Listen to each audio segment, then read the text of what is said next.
Tu peux des fois dire que tu n'aimes pas l'argent. Et voici comment tu peux savoir si tu aimes l'argent ou pas. À quoi tu penses tout le temps? Si tu penses tout le temps à l'argent, tu adores l'argent. Qu'est-ce qui motive ce que tu fais? Si tout ce que tu fais est motivé par l'argent, tu aimes l'argent. Si dès le matin, tu penses à l'argent, et le soir l'argent, et la nuit l'argent, tu aimes l'argent. Le matin, un chrétien pense à Jésus. Le matin, un chrétien pense à la Bible. Le matin, un chrétien pense à sa communion avec Dieu. Et après avoir pensé à sa communion avec Dieu, il pense à ses enfants, il pense à sa femme, il pense à l'œuvre de Dieu. Ensuite, il pense à l'argent. Lorsque l'argent devient la priorité de ta vie, tu es un idolâtre. L'argent. Lorsque tu penses tout le temps à l'argent, lorsque l'argent détermine tes principes, lorsque l'argent détermine tes relations, lorsque l'argent détermine tes connexions, lorsque l'argent détermine ta motivation. Sans l'argent, tu n'es pas motivé. Sans l'argent, tu ne peux pas te connecter à quelqu'un. Sans l'argent, tu ne peux pas avoir la force, l'envie de faire quelque chose. Tu es idolâtre. L'argent, frères et sœurs, sachez aussi que le manque d'argent amène la distraction. J'ai aimé un équilibre que l'homme de Dieu Selman a donné. Et ça, vraiment, j'ai beaucoup aimé. Il a dit, nous cherchons à avoir l'argent pour être concentrés. Car lorsque tu manques l'argent, cela amène la distraction. Ainsi, Dieu doit nous donner l'argent pour qu'on soit concentré dans son œuvre, concentré dans notre marche. Je dis, comment?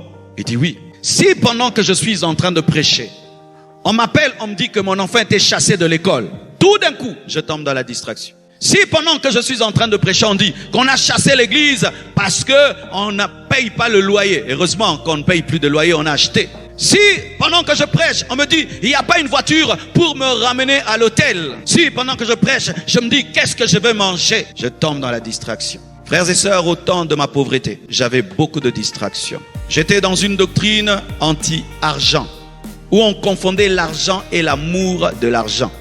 Ainsi, je méprisais l'argent. Et quand tu méprises l'argent, Dieu ne peut te donner ce que tu méprises. Il m'arrivait de commencer des séminaires. Je ne sais pas comment je vais m'habiller. Il m'arrivait de tenir des croisades, d'évangélisation et de faire un jeûne. Je ne sais pas ce que je vais manger. Il m'arrivait d'être incapable de payer un loyer de $70 chez moi à la maison. Je payais difficilement un loyer de $180 pour l'église. Une fois, j'ai pris un piano que je devais acheter. J'ai fait des cotisations, on n'a pas eu assez d'argent. On nous a ravi le piano. Les fidèles viennent dimanche à l'église, ils ne trouvent pas de piano. Alors j'ai trouvé cet équilibre. Il ne faut pas adorer l'argent et il ne faut pas mépriser l'argent. Si tu adores l'argent, tu es un idolâtre. Et si tu n'as pas l'argent, tu seras distrait par le manque d'argent. J'ai vu des croisades d'évangélisation ratées parce qu'il n'y avait pas un groupe électrogène. J'ai vu des cultes ratés parce qu'il n'y avait pas d'ampli. J'ai vu des actions ratées parce qu'on n'a pas mis des panneaux. Les gens n'étaient pas au courant qu'il y avait l'action. L'équilibre que Dieu te demande, c'est de te servir de l'argent sans adorer l'argent. L'équilibre que Dieu te demande, c'est que dès le matin, ne pense pas à l'argent. Que l'argent fasse partie du milieu de ta journée. Dès le matin, c'est Jésus. Et avant de dormir, c'est Jésus. Certains avant de dormir, ils comptent d'abord l'argent et puis ils dorment. Non, on finit pas la journée en comptant l'argent, mais en louant, en adorant, en bénissant, en célébrant. Donne-moi l'amen. Ta seule quête dans la vie, c'est l'argent. Satan t'a escroqué. Il t'a poussé toute ta vie à poursuivre ce que tu laisseras. Tu laisseras tes maisons. Donne-moi l'amen. Ça te fait mal? Tu laisseras tes voitures. Donne-moi l'amen. Tu laisseras tous tes habits, donne-moi l'amen. Tu laisseras tous tes bijoux, donne-moi l'amen. Tu laisseras tous tes parfums, donne-moi l'amen. Tu laisseras ton compte en banque, donne-moi l'amen. La seule chose qui est à toi, c'est ce que tu as mangé, ce que tu as bu. Même cette bague n'est pas à moi. À qui appartiennent tes biens? À qui appartient ton argent? Tes enfants, ta femme, ton mari, ta famille et même des gens qui n'ont jamais travaillé durement pour cet argent. Alors, tu ne perdras pas ton âme pour ça. Tu ne perdras pas ton âme pour ça. Je dis, tu ne perdras pas ton âme pour ça. Tu ne perdras pas ton âme pour quelque chose que tu n'emporteras jamais. Donne-moi la main. Si aujourd'hui je dis à Bill Gates, tu vas mourir demain. mange ton argent. Il le fera. Il pourra s'acheter quoi? Une chaussure, elle va rester. J'ai remarqué que Biguette aime beaucoup le coca. Il va boire le coca, point barre. À part ça, tout ce qu'il achètera n'est pas à lui. Oui, mes frères, oui, mes sœurs. Avec l'expérience du départ de Blanche, j'ai compris que quand nous prêchons la parole, nous devons fixer les hommes sur ce qui va les accompagner dans l'éternité, plus que sur ce qui va rester sur la terre. Et aujourd'hui, avec les guerres et les combats que j'ai, je me suis rendu compte d'une chose, que les biens de la terre ne nous appartiennent pas. Alors, lorsque vous cherchez les biens de la terre, cherchez-les en les connaissant, en les comprenant, que vous êtes en train de chercher ce qui n'est pas à vous, ce qui va rester pour vos enfants, ce qui va rester pour vos maris, ce qui va rester pour vos femmes, ce qui va rester pour vos amis, vos parents et même un vieillard qui est au village. Oui, mes frères, oui, mes sœurs, la passion que tu as pour l'argent, tu dois l'avoir pour l'évangélisation. La passion que tu as pour l'argent, tu dois l'avoir pour l'évangélisation. Pourquoi? Toute âme que tu gagnes au Seigneur, c'est une couronne et que personne ne te prendra, ne te ravira. Que personne ne te ravira. C'est pourquoi certains hommes, lorsqu'ils sentent leur mort s'approcher, ils prennent tout leur argent, ils donnent dans l'évangélisation pour se rassurer qu'ils ont transféré dans l'éternité ce qu'ils avaient sur la terre. Car ce qui est à toi dans ton argent, c'est l'argent que tu donnes. Donne-moi l'amen. L'argent qui est dans ton compte en banque n'est pas à toi. L'argent qui est à toi, c'est ce que tu as donné à quelqu'un, que tu as donné dans l'œuvre de Dieu. C'est ce qui va dans l'éternité t'attendre. Mais tout argent qui est dans ton compte ou dans ta poche n'est pas à toi. C'est l'argent perdu qui est gagné. Donne-moi l'amen. Ne volez pas pour l'argent. N'ayez pas des AVC pour l'argent. Ne jalousez pas pour l'argent. N'ayez pas des insomnies pour l'argent.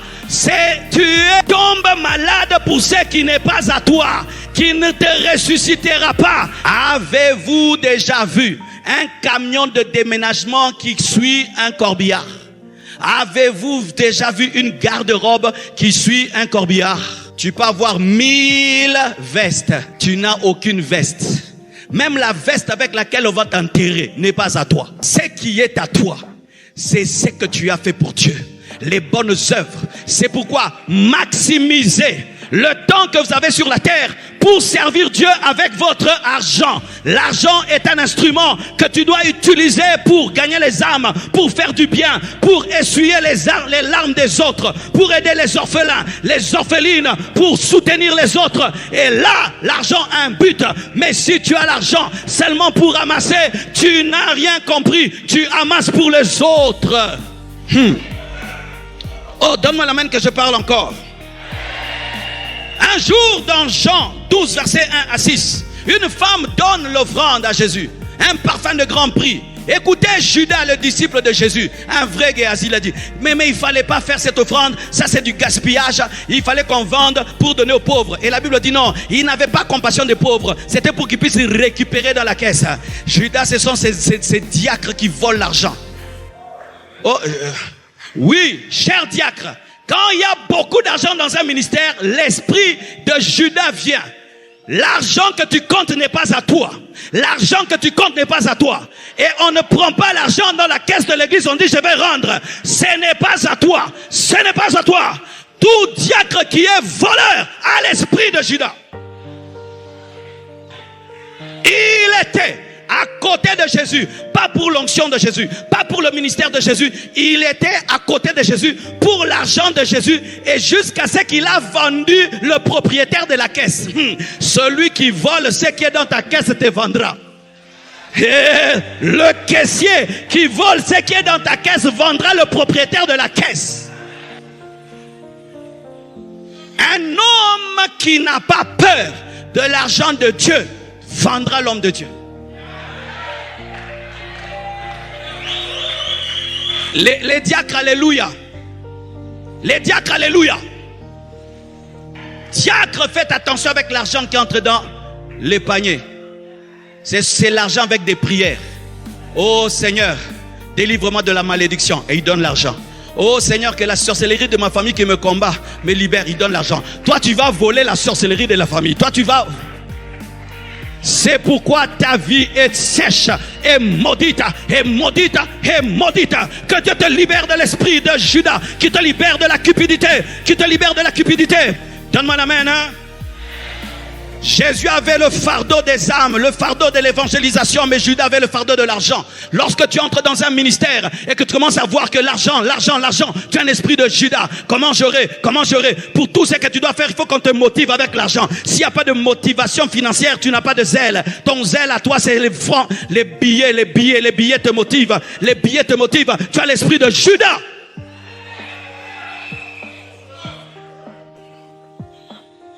À quand Dieu dit à Israël, vous ne toucherez pas au bien de Jéricho, mais Akan va prendre un manteau de Shinéar, il va prendre de l'or de Jéricho. Qu'est-ce qui est arrivé? Israël est allé en guerre et il a perdu la guerre. Les cupides nous font perdre la guerre. Les cupides nous font perdre la guerre. Les cupides nous font perdre la guerre. Lorsqu'un prophète est cupide, il nous fait perdre la guerre. Lorsqu'un pasteur est cupide, il nous fait perdre la guerre. Lorsqu'un fidèle est cupide, il nous fait perdre la guerre. Lorsqu'un partenaire financier est cupide, il nous fait perdre la guerre. Parce que ce qu'il devait donner, il le garde par cupidité.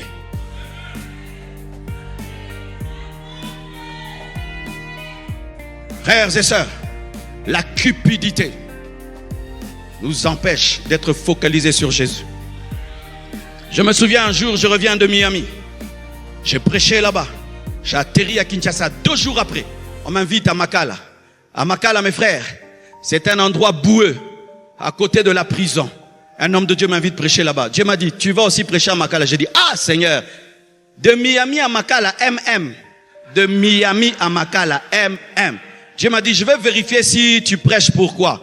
Et je suis allé prêcher à Makala. Il y avait qu'un petit groupe électrogène, des petits enfants, une église de 30 personnes. Dieu m'a dit, tu vas prêcher comme tu as prêché à Miami. Ah Seigneur, j'ai prêché. Et tu sais, là-bas, tu n'as pas d'offrande. Dieu vérifiera si tu prêches pourquoi. Dieu vérifiera pourquoi tu le sers. Pourquoi tu le sers. Et si tu commences à choisir où tu vas prêcher, tu es en train de choisir par rapport à l'argent. Bien-aimé, lorsque l'argent remplit nos cœurs, nous allons choisir les auditoires. Nous allons choisir les personnes à qui prêcher. Nous allons être à l'aise avec les riches et nous allons mépriser les pauvres. Frères et sœurs, lorsque l'argent vient régner dans nos cœurs, nous mépriserons David lorsqu'il est berger, alors que bientôt il sera roi. Nous méprisons Esther lorsqu'elle est encore à la maison de Mardoché, alors qu'elle sera reine.